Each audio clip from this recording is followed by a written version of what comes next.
Whispering. Let's talk about whispering. So, a lot of people think that whispering is gentle on the voice, like giving it a rest. And then other people say that whispering is really hard on the voice. So, which is which? So, really good question here. All right. So, whispering depends on how you do it. All right. So, if you're going to truly whisper, you're going to be so quiet that no one's going to be able to hear you.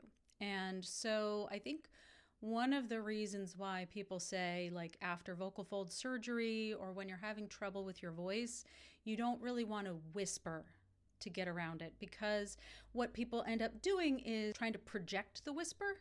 So they'll be talking like this so that people can hear them as they're whispering. And the problem with that is that it adds a lot of tension to all of the muscles. Actually, then you're sort of stenting your vocal folds open by creating a lot of extra tension.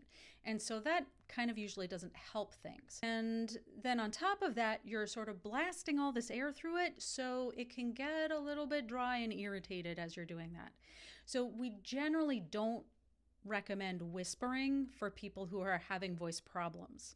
And in fact, if you've had surgery or you're going to have surgery, they're probably going to tell you don't whisper during that voice rest period.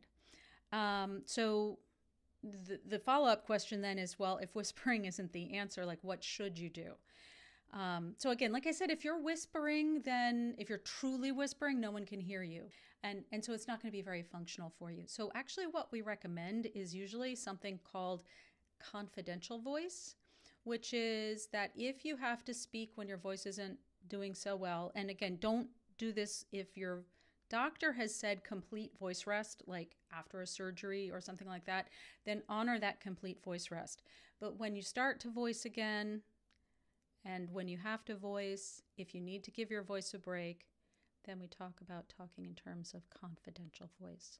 So I'm talking quietly without being particularly breathy, but I'm still speaking with my full voice engaged very quietly.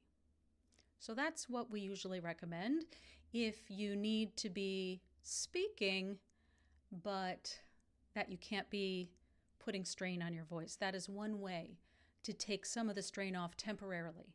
This is not for post-surgical voice rest, so I guess maybe I'll make a video about that next.